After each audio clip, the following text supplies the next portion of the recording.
right, Hobbs and Maria have given you quite a warm morning this Sunday. And of course, I'm here to keep you posted. Karibu sana. It is time for TV47 at 1 with me, Linda Alela.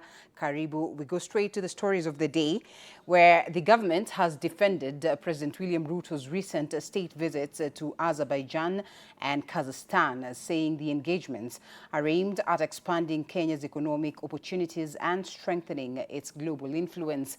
Government spokesperson Isaac Mwaura says agreements reached are expected to boost exports, attract foreign investment, deepen energy cooperation, and create jobs for Kenyan youth. Meanwhile, the government has announced tougher measures to protect children online through strengthened content regulation and age classification guidelines as concerns grow over exposure to harmful digital content. What are the benefits that we are getting as a country? In agriculture, President Ruto witnessed signing of several bilateral agreements with Kazakhstan, which will enable Kenya to diversify its export markets beyond traditional destinations such as Europe and North America, specifically for coffee, tea, horticulture, and manufactured goods. This diversification is critical for reducing overdependence on limited markets, strengthening the Kenyan shilling, boosting foreign exchange earnings, and supporting Kenyan farmers, manufacturers, and small and medium-sized enterprises, MSMEs. In the energy sector, the engagements open pathways for cooperation in petroleum infrastructure, and you know very well that we have huge oil deposits in Turkana. Fuel supply, stability, and technological knowledge exchange around energy's pricing, refining, and distribution. This is a new frontier. This collaboration aims at enhancing Kenya's energy security and reducing vulnerabilities to global fuel price shocks. All right, the government has announced reforms in university and college placement aimed at improving transparency, access, and career alignment for learners across the country. Speaking during a SEMA Naspok's program, that is COOP's CEO, Dr. Agnes Wahome, said a fully automated placement system now allows students to apply and receive instant confirmation online, reducing human interference in admissions. She added that universities will continue declaring capacities before placement begins, while students will benefit from expanded opportunities for course revisions and transfers as career guidance increasingly focuses on technology and emerging jobs. The process starts from when the universities and the colleges declare how many available capacities they have. Capacities are how many people do they want in a class. So you find some classes that are highly, technical. They will take fewer classes. And social sciences, they may take even as many as 200 students in a class. That is the first determinant of a cutoff. Okay. And I'll get to what a cutoff is. So the universities say that we have these programs, and for each program, we want this number of students. Those are called capacities. Okay. So no university, COOPs cannot publish a program before the Commission for University Education has approved that program. So it's a checker. We first come in as a checker to ensure that the program is actually accredited. All right, away from that, pressure is mounting on the government to reintroduce fuel subsidies as leaders in Nyali warned that rising fuel prices are worsening the cost of living for many Kenyans. Speaking during an empowerment program for youth, women, and vulnerable groups, the leader said the high cost of fuel has driven up prices of food, transport, and other essential services. The leaders urged the government to move swiftly and caution Kenyans from the tough economic situation. They also warned politicians against exploiting youth for political gain, calling instead for investment in programs that create jobs and improve livelihoods. At the same time, they cautioned against politicizing the fuel crisis, saying the matter requires unity and practical solutions. This as hundreds of vulnerable residents also received support to help them start and grow income-generating activities.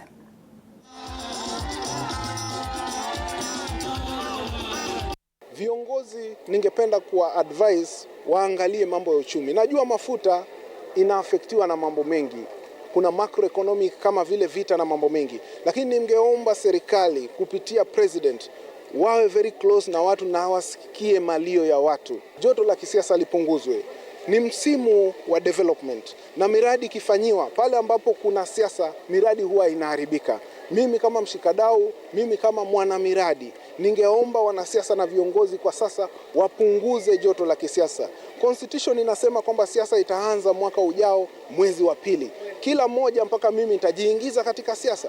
Lakini sahihi hatuko kwa siasa. Tusaidie watu wetu ili nao ikifika wakati wa siasa wawe na moyo mzuri wa kutusaidia. Hakuna kupewa 200 kuleta vurugu, hakuna kupewa 200 kupiga mwenzako, hakuna kupewa 200 kusimamisha miradi. Time ya siasa ikifika, tutafanya siasa. Sasa tunafanya miradi, ndugu zetu, vijana wetu. Na waomba sana, tusimame na miradi na tuache kutumika. Nominated Senator Karen Nyamo is calling on the government through the Directorate of Criminal Investigations to urgently investigate the rising cases of missing children across the country. According to Gender Cabinet Secretary Hannah Cheptumo, more than 20 children go missing daily, with many later found dead. A situation Nyamo says has left parents living in fear over their children's safety. The senator is now urging relevant government agencies to act swiftly to protect children, while also calling on parents to remain vigilant. Nyamo spoke during a visit to the Korogosha Children's Rescue Center. Watoto wadogo, 5 years, 6 years, Jumara 11 years, 3 years, wanapotea kwa kiwango ingine ya kutisha. Kwa kiwango ambaye hatuelewi hao watoto wanauliwa na nani na wanaenda wapi. Nominated Senator. Na nataka kusema hapa nikiwa Korokocho.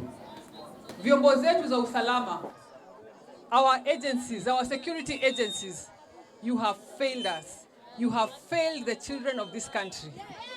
Itakuwaje ati kuna report 24 children, between 18 children to 24 children wanapotea every day. Wengine wanapatikana kama wamekuwa abused. Wengine wanapatikana kama wameuawa. Na bado hatuna reports, hatuna investigation ya kusema hawa watoto wanaenda wapi. Tunataka our security agencies, vyombo zetu za usalama, mchukue decisive action. Kama sio hivyo, wazazi watachukua sheria mkononi. Elsewhere, Nairobi Women Representative Esther Passaris is calling on the government to invest more in maternal health care to help mothers avoid obstetric fistula.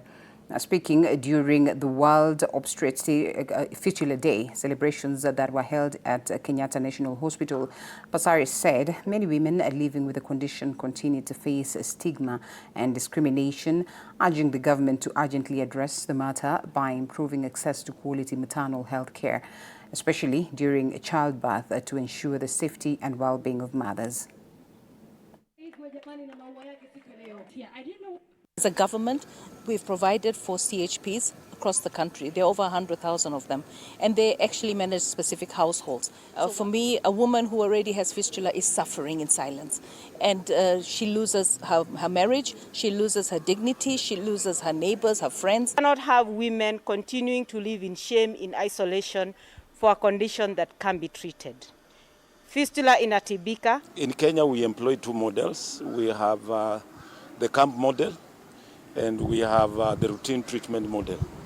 Fistula Foundation in Kenya, we emphasize more or do more of routine. We have established about 16 treatment sites with about 15 treatment partners. Now, in a bid to create awareness of electric vehicles, Kenya Power has flagged off EV parades here in Nairobi, providing an opportunity to examine the readiness of the charging infrastructure along these routes and address range anxiety. So far, data from the Electric Mobility Association of Kenya shows that Kenya had registered over 35,000 electric vehicles by the end of 2025, up from a total of 796 EVs 3 years ago. During these parades, Kenya will also launch its newly established charging stations located at the company's offices in Voi and Nyali in Mombasa County. Now, the company will also flag off e-bikes for use by meter readers in Nakuru and Mombasa as part of entrenching sustainable transport in the country.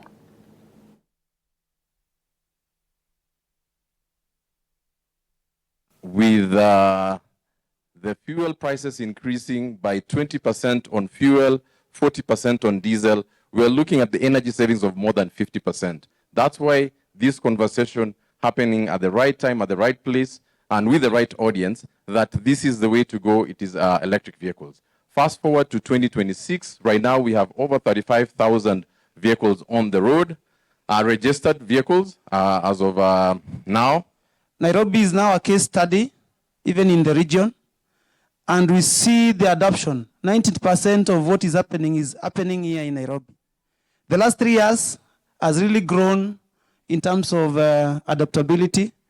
There was a big joke the other day when there were issues to do with fuel, and someone said, we are seeing the EV pikipikis moving around, as if they don't know that there's a demonstration and anything to do with discussions on fuel.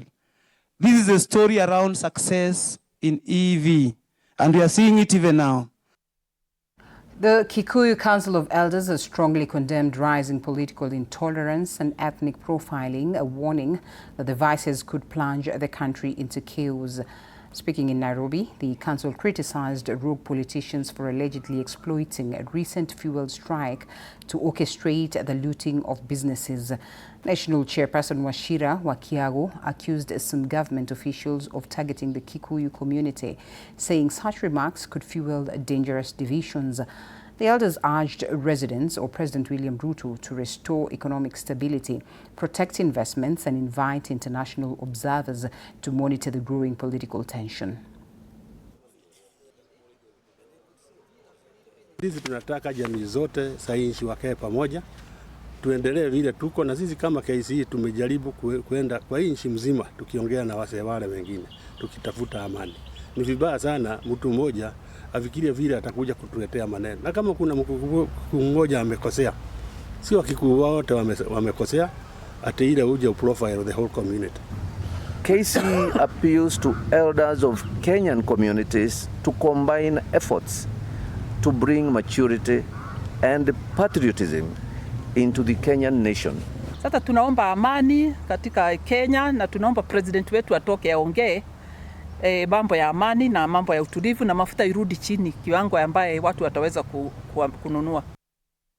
Coffee farmers are now being encouraged to embrace modern farming methods in order to increase production and boost their returns, even as those engaged in it continue to urge the government to expand international markets for the crop produce. Our reporter Robert Gakure with the details. It is at Coffee Factory in Kandara constituency where coffee farmers gathered to receive training on modern farming methods from environmental specialists. The farmers say that for many years they have relied on coffee farming as their main source of income, expressing confidence that embracing new farming technology will help improve the quality of their produce as well as increase profits. Kahawa ni kitu kizuri, ni mmea mzuri, kwa maana ile kahawa nimepanda na niko naye, nimeshomesa watoto wangu na hiyo kahawa. Sio masomo tu tumepewa mpaka kahawa yenye itawasa mkulima akienda kupanda ataona kuna mabadiliko na yenye alikuwa amepanda siku hiyo ya awali. Pia kama wiko tumeweza kupea our farmers ama hawa wakulima mnanda ya kukausa kahawa. Agricultural officers from Gambia who visited the area praised the quality of Kenyan coffee in the international market, saying that cooperation between different countries can help improve coffee farming and expand the global coffee market. We can also learn from Kenya how it is grown, the requirements, the soil requirements, the environmental requirements. We can all get from here and then we can start to link with Kenya. Other countries can also do this. However, they are calling on the government to support coffee cooperatives by helping establish solar-powered coffee drying systems and greenhouses, saying that climate change has been delaying the drying of coffee and lowering the value of their coffee. I would urge the government to help farmers by opening markets all over the world and especially in China. Robert Gakure, TV47, Murang'a. Thank you, Robert, for that. Now, the transition to competency-based education, CBE, is transforming the education sector by equipping learners with practical skills, creativity, and early career identification. Unlike the traditional exam-oriented system, CBE focuses on nurturing talents, innovation, and real-life problem-solving skills. Tenry Schools is also among institutions embracing the new education model through the technology and co-curricular activities. Through debate, clubs, and communication programs, students have gained international exposure, including participation in global debate competitions in Dubai. This has boosted their confidence, communication skills, and leadership abilities. Education stakeholders now believe CBE is gradually revolutionizing learning in Kenya by shifting the focus from memorization to talent development and innovation, as well as practical skills. Napenda wazazi wajitolee kimasomaso waweze kutusaidia na kutupiga jeki katika kuendelea kuleta mtaala huu katika usahihi wake kwenye nchi hii ya Kenya. Ningependekeza kwamba teknolojia iweze kutumika katika kila somo la mtaala wa umilisi, kwa sababu wanafunzi wanavutiwa sana wanaposikiza kitu kutoka kwa mwalimu na pia kukitazama mtandaoni. Guide them, and through our guidelines they are able to research on their own in various fields. Also, the culture of reading has been invested here. We have a very quality library here. This helps the learners to research more and read on the maybe various activities, the class readers, history books. Yes, that also helps much. Government can support such learners because we have realized that after starting the debate club, we have speakers. Actually, we have learners who have even debated internationally in Dubai, and this year we are purposing to go for an international debate tournament in Singapore. CBE is a very good learning curriculum on how it not only helps us to understand what we are being taught, it gives us many practical skills such as assertiveness, critical thinking, problem solving. I think the CBE curriculum has given us many opportunities, especially in choosing our careers. Tension remains high in Garissa after a police officer accused of killing a civilian was denied immediate release by the court. Milimani Principal Magistrate Geoffrey Onsarego ordered Police Constable Charles Ngurungu detained until May the 29th over the fatal shooting of Aden Mohammed Hassan. The prosecutors argue that releasing the officers could endanger witnesses and escalate tensions in Garissa following violent protests. Local leaders criticized the reduced manslaughter charge, insisting the case deserves murder charges and justice for the victim's grieving family.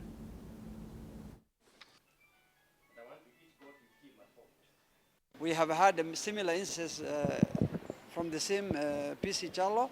Is a very well-known person in the community, and we seek justice to prevail, because it's only that some matters were not reported by the community, and he thought that he will go scot-free like the previous incidences, but we will make sure this one is his last action and his last act of such kind. We are very disappointed with the DPP profiling charges of manslaughter. We have written to him. We know the ODPP is an office that is constitutionally required to look at the justice of both sides. Hopefully he will look at the file again with a view of profiling murder charges, because we believe this was a blatant murder of Aden Mohammed. Kenya's campaign to restore degraded ecosystem has gained momentum following the launch of a major mangrove planting exercise targeting about 150,000 seedlings along the coast in a single day. The exercise held along the Dongokundu bypass in the Suza area of Kwale County brought together security personnel, conservation groups and local communities in support of Kenya's target of growing 15 billion trees by 2032. Speaking during the exercise, Brigadier Dr. Justino Mwindo, Chief of Naval Medical Services representing the Kenya Navy Commander, said the military has already planted more than 80 million trees under the Environmental Soldier Program and urged communities to take the lead in environmental conservation. Mangroves are not just ordinary trees, they are guardians of the coastline. They protect our shores from erosion, buffer our communities against storms, and serve as nurseries for fish that sustain the livelihoods of local fishermen. In short, when mangroves thrive, the people also thrive. Vile vile kwa mchanga wote unaotoka katika barakavu vile vile iko na uwezo wa kuweza kutrap ili usikaweze kuingia katika ile bahari. This exercise today will give us an opportunity to conserve the environment, taking care of soil erosion. Of course, when you have these beautiful trees and the background that you're seeing, then the scenery is also good. We know it is a source of livelihoods and living for our sea creatures, and also communities make livelihoods out of it. Tunahakikisha kwa sababu tunanunua hii mikoko kutoka kwa community, then tunaondoa, kwanza tunapatia ajira, pili tunaondoa poverty. Ukija wenyewe ukiwauliza kwa hii miaka miwili ama mitatu ambayo tumekuwa hapa, utaona maisha yao pia yameimprove. The expansion of United Nations operations in Nairobi is increasingly reshaping the city's high-end property market, with developers now targeting diplomats, expatriates and international investors. A new hospitality and residential project unveiled in Gigiri says it aims to respond to growing accommodation demand near the UN complex. Now, the developers behind the project say Nairobi's position as a diplomatic hub continues to attract global hospitality operators into Kenya's luxury real estate sector. The project is expected to create jobs and introduce internationally managed hospitality services in the area. Now, analysts say the trend signals growing investor confidence in Nairobi's premier property market.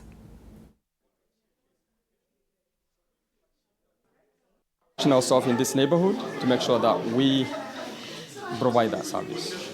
So, in this neighborhood where we are right now is called the Accommodation and Hospitality Zone of Gigiri, right? With less than 200 meters from Village Market, and the project, as you see, is more of a not just random residential or hotel you see every day. In terms of environmental, we're trying to achieve something called LEED certification. LEED certification is provided by US Green Building. It's the highest global certificate of environmental. We're trying to achieve a level of gold. There's platinum, which is very high. It's pretty hard to achieve locally here because of what is resources available. So we're trying to achieve LEED, which is very few properties have in Kenya. There's no reason really why Africa shouldn't have Michelin star quality restaurants. There's no reason why Kenya should not have top-notch, fine dining, Michelin star quality restaurants. I mean, there are great restaurants in Nairobi, don't get me wrong. This will be at another level. Players in the real estate sector are now seeking partnerships with prominent and influential sports personalities to promote affordable housing projects in the country. Industry players say the move is aimed at encouraging sportsmen and women to invest and prepare for life after sports. They add that involving sports personalities in property projects is creating new opportunities for them to understand the importance of private investment, while also attracting more investors into the housing industry in line with the government's affordable housing agenda. Well, the developments come as a former Harambee Stars captain Victor Wanyama becomes one of the first footballers to go ahead and join the sector through a partnership with a section of real estate companies that is in the country. Anybody who comes into contact with money, where do they put it? Where do they place their trust in? And so Victor represents that kind of group where you get your money and where do you put it? So he's an inspiration to all those people because the time to invest is now. So this partnership aims to actually build the culture of Kenyans of investing more, build the togetherness of Kenyans, and to actually uplift Kenyan businesses. And we put ourselves on a platform where we're able to invest and we're able to believe in our businesses, because at the end of the day, we are buying Kenya and we are building Kenya, and that's what we want.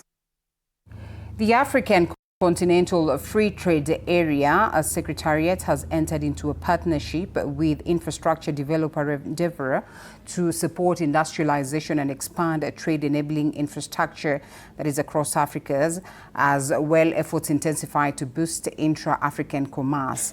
The agreement signed during the Biashara Africa 2026 Summit seeks to accelerate the implementation of AfTAC, or better yet AfCFTA, by promoting the development of special economic zones, industrial hubs, logistics corridors, and integrated urban centers designed to support manufacturing and trade.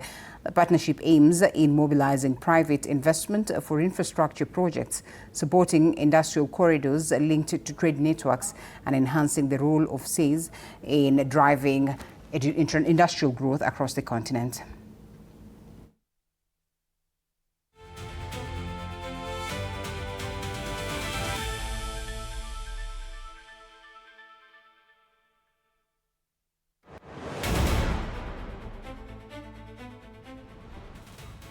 A Nairobi-based aviation and real estate company owned by tycoon Chris Obure has moved to the High Court seeking 7.6 billion shillings in compensation after alleging it was illegally evicted from prime office space along Lenana Road and suffered major financial losses, that is including the alleged disappearance of hundreds of kilograms of gold, Baz said to be a family investment. Now, SBS Dunhill Group, East Africa Limited, has filed a case at the Commercial and Tax Division of the High Court against, that is, Ajit Kumar C. Shah and others, and Siuma auctioneers, accusing them of orchestrating an unlawful eviction from offices at Sentu Plaza in Nairobi's Kilimani area. The firm says it entered a lease in 2017, invested heavily in renovations after being promised eventual ownership, and paid over 981 million in rent and more than about 850 million shillings in upgrades. It further alleges it was forcibly evicted on May 16, 2025 by auctioneers accompanied by police officers and hired individuals.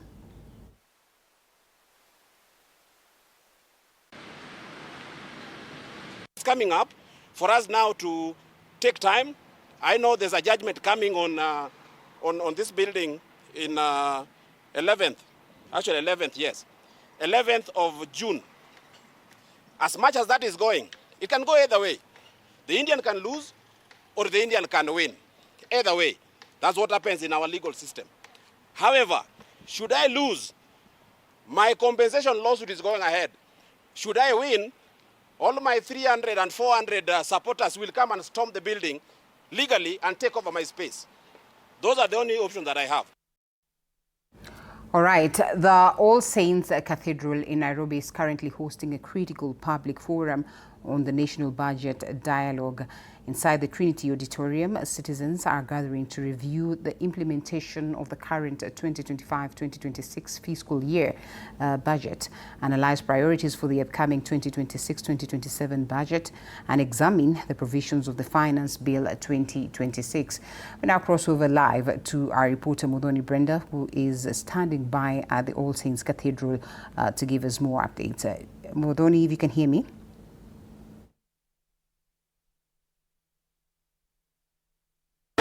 A very good afternoon to you, Linda, Alela, and like you've mentioned, we are coming to you live from the All Saints Cathedral here in Nairobi. Now, a few meters from where I'm standing is the Trinity Auditorium, and a service is currently underway. However, I'm being told in a few minutes, this auditorium will be transformed into a town hall where civil organizations, common mwananchi, and religious leaders will be given a chance to dissect the 2026-2027 budget estimates, the the Finance Bill 2026, and in their own way, the implementation of the 2025-2026 national budget. Now, we are going to be very keen to see which points these speakers are going to zero in on. Now, I'm going to get back to you in studio, and you let me niende niangalie what the final preparations are happening here at the All Saints Cathedral. Back to you in studio. All right, thank you so much for that, Mso. We certainly are waiting to get more updates from you. And for now, we get sporty.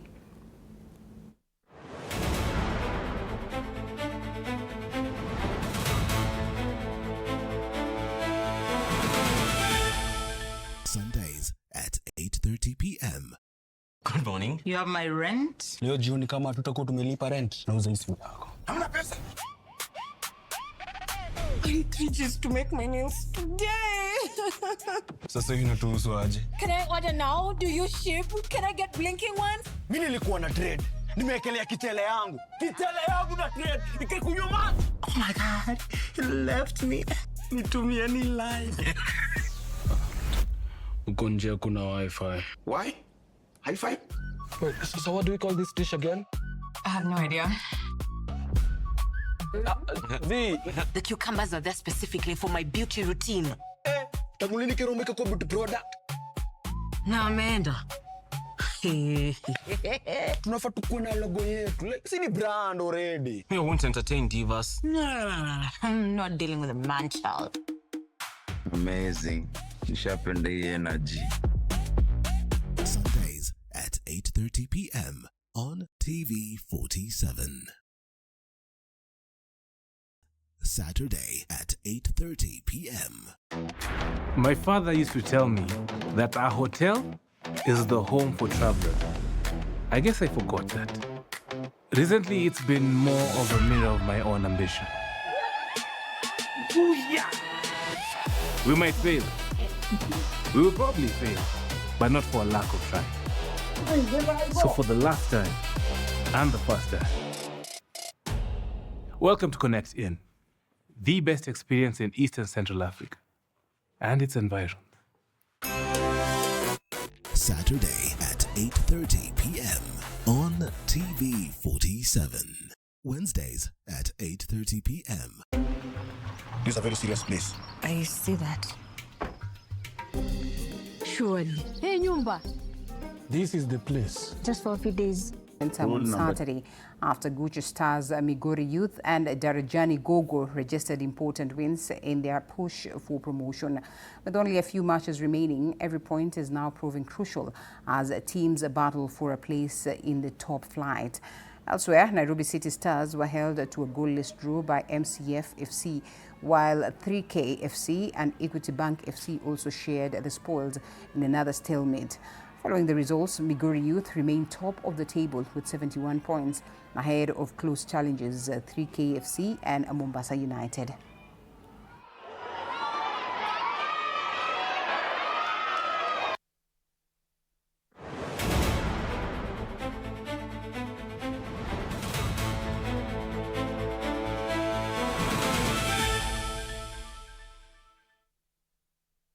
"30 minutes exactly, that is past the top of the hour. Thank you for staying tuned, and of course I encourage you to keep it TV47. We still have lots lined up for you throughout the day. My name is Linda Alela. This is where I close at TV47 at 1.